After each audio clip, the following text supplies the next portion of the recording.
Praticamente o mundo todo entrou em guerra. O conflito entre o sanguinário Hamas e Israel envolveu dezenas de nações, a violência dos ataques e a falta de defesa do povo israelita no momento do ataque surpreendeu a todo mundo e líderes de várias nações se posicionam de uma forma geralmente de apoio a Israel e restrito em sua legítima defesa, e não importa como que seja esta legítima defesa. E países próximos à Palestina, da cultura árabe, da religiosidade muçulmana, estão prestando solidariedade, contidos com a presença do poderio militar dos Estados Unidos e também outras nações que indiretamente apoiam. Aqui no Brasil a gente segue muito quieto com toda essa situação, mas firmando nossa tradição. Internamente a gente tem um debate muito grande, uma disputa muito grande, de que o nosso modo de posicionamento histórico é de não envolvimento direto e de base humanitária e de apoio às vítimas e imediato cessar-fogo, que se estabeleça mesas de negociações. Numa era em que estamos vendo uma rapidez imensa para conclusões, para interpretações, e um breve ato de tempo, tudo muito circulando de informações, de decisões, mudanças drásticas ocorrendo em até questões de minutos. O cenário geopolítico pode se mudar totalmente em questão de dias. As pessoas estão esquecendo as referências históricas, estão esquecendo o passado, e até o passado recente, de 50, 70 anos, que ocasiona essa crise tão grande, que vive lá na região da Palestina e de Israel. E me lembro que nos anos 90, a esperança foi ventilada com Arafat e o Isaac Rabin nas lideranças, e o presidente Bill Clinton como mediador, que estabeleceu um clima otimista de paz. Infelizmente, o Isaac Rabin foi assassinado por extremistas que preferem viver de guerra e ódio do que em solidariedade e cooperação, o que nos é aqui no Brasil extremamente impossível de compreender, como se prefere viver nas guerras do que em solidariedade. É bem que sabemos que as razões não são só de opção, mas que é plenamente possível que se floresça mais a vida e todo o dinamismo que a vida tem, com a cooperação e solidariedade, em detrimento da guerra. Essa cultura da paz, ela precisa ser alimentada todo tempo, a gente percebe, precisa estar sempre estimulado, um indicativo diário nessas regiões de conflito.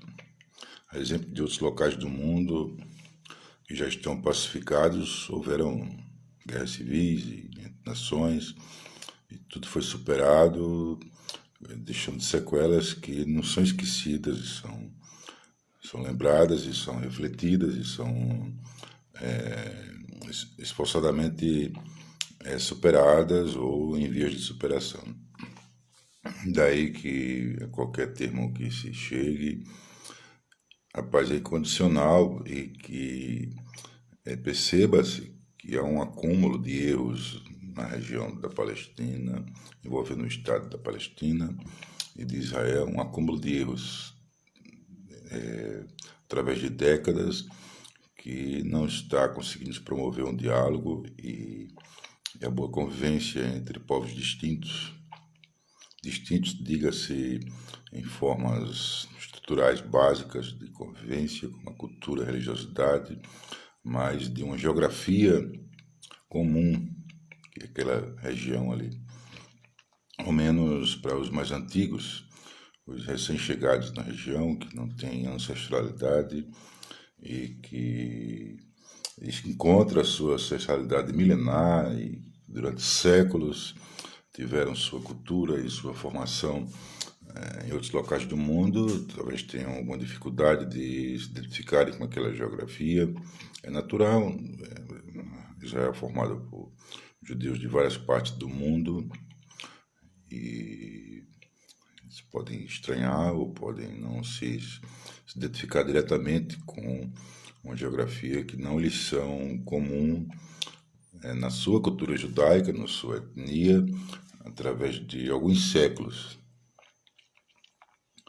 Perceba-se na Espanha a presença judaica por séculos e séculos, até a expulsão em 1492, e os povos que ali residiam já estavam culturados, né? Já estavam estabelecidos com toda uma formação dentro daquela geografia, daquele ecossistema.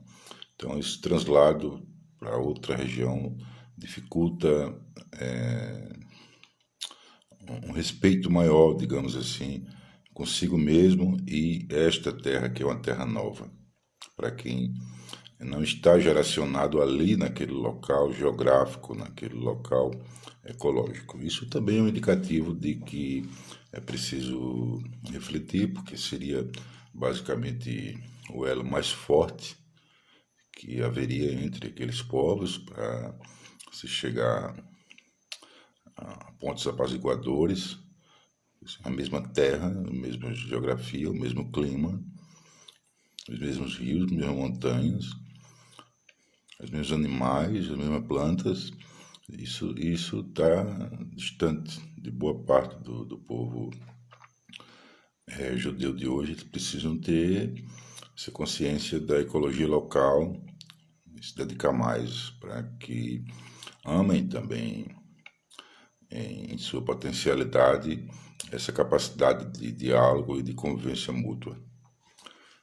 Mas a complexidade se dá também por conta dos interesses econômicos, financeiros, bélicos, que permeiam todo lugar do mundo, e que infelizmente, por falta de uma resistência maior,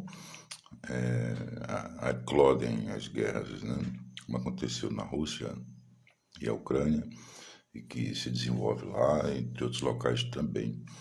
Então, outro indicativo que se pode ter é fortalecer resistências aos interesses bélicos e que esses fiquem restritos aos campos de prova, balísticos, aos treinamentos dos exércitos, que ponham-se soldados a tropas inteiras a fazer treinamento constante, ano após ano, sem necessariamente entrar em conflito.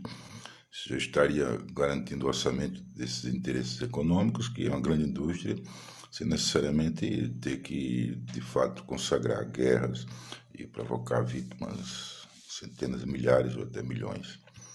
É uma forma de que escoe essa produção bélica, que nem tão cedo vai se findar de ser feita, e que a economia deste setor mundial não paralise, no entanto, que se possa estar desenvolvendo as atividades de teste somente, de treinamento, sem guerra em si. Campos de prova podem muito bem ser criados em várias nações, em vários locais, para que à vontade e nas necessidades de treinamento façam-se as explosões que lá quiserem, os ensaios de guerra, e que ensaio fique somente. Então a gente no Brasil fica estupefato sem entender o que está acontecendo. A gente não consegue compreender, fica atônito, porque isso é uma grande inquietação. A gente sofre com as vítimas, tanto israelitas quanto palestinos, mas a gente sofre com nós mesmos, porque a gente não consegue entender a razão disso. Talvez por nós termos uma fartura ecológica de água, de terras, de espaços, Mas não só por isso, porque não temos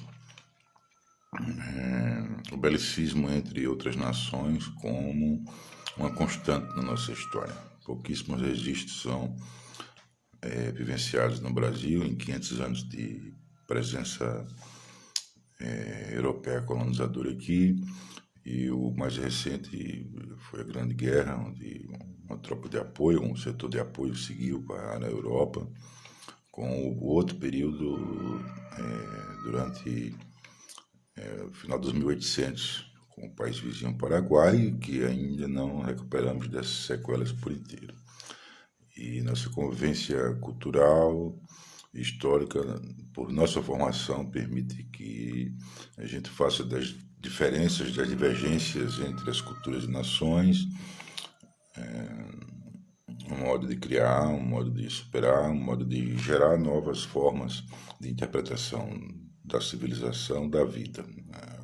A miscigenação brasileira, a gente busca exportar, mostrar ao mundo que tem esse poder de simplesmente rechaçar e anular total conflito que possa haver nas diferenças e divergências, porque dele sai algo novo, a partir da mescla, a partir da alquimia, que é a brasilidade, que forma novas formas, novos pensares, novos sentires e perceber do mundo. Nossa cultura é repleta de coisas novas, que são formadas como uma coxa de retalho de várias partes do mundo. Então, o mundo todo está sofrendo com tudo isso, e não bastasse as vítimas em toda a região, avolumadas vítimas na faixa de Gaza, nós vemos muitas vezes líderes mundiais porem-se com o intuito do combate somente. Se é que é combate, praticamente só Israel tem despejado bombas com tantas vítimas, e sabe-se das informações que nos chegam aqui no Brasil que também os grupos terroristas estão agindo belicamente, de maneira muito cruel, com também mísseis, bombas, mas o poderio de Israel é decisivo para que vença esse conflito. Porém, a gente pergunta se o tempo dessa guerra deve se dar ao modo contemporâneo, ao modo bem contemporâneo, de uma liquidez, de uma rapidez, onde o ônus é muito grande. Quem sabe estrategistas militares não possam estar refletindo modos diferenciados de promover a defesa, e que conste um hiato maior de tempo, mais preciso, mais calculado, com menos danos a civis. A gente se esforça para refletir, mas acima de tudo a gente quer se posicionar. Não somos a favor de guerra nenhuma, né? Eu falo por mim, por tanta gente de convívio, de pensamento também similar, que há possibilidade de que a gente estabeleça diálogos, a possibilidade de negociações diplomáticas, e que se Deus divide os direitos do povo palestino, bem como também do Estado de Israel, que é irrevogavelmente estabelecido, né? Direitos e deveres também, quais os limites de cada Estado desse, e quais os potenciais, quais os direitos que cada Estado desse tem para vivenciar a vida nessas regiões lhes destinadas. Mas o diálogo pode se estabelecer a qualquer momento, e que a gente não é agora, nem daqui a décadas, séculos, esquecer dessa tragédia que começou dia 7 e não terminou ainda. Não terminou. Cada vítima palestina os ataques muito fortes que o exército de Israel faz, é uma continuidade também das vítimas que ocorreram do massacre do dia 7, onde seu povo estava desprotegido. Diga-se, povo desprotegido, né? Que pena que fez falta o exército para que o exército, as Forças Armadas de Israel, Forças de Segurança, para que não ocorresse aquela tragédia. A gente se pergunta também por que isso aconteceu. Porque não houve vigilância, porque não houve serviço de inteligência que avisasse, que se precavesse de uma tragédia tão horrenda. Por fim, a gente leva esse ônus na nossa existência, muito triste, muito lamentável, e as de meia idade, ou pessoas idosas, a gente não esquece mais isso. O desafio de que a gente possa deixar um mundo melhor do que a gente recebe, a gente falha numa situação dessa. Então, mister também, que a gente busque preparar novas gerações com esperança nutrida e muita esperança, que a humanidade um dia possa ter paz plena, mas que por hora falhamos.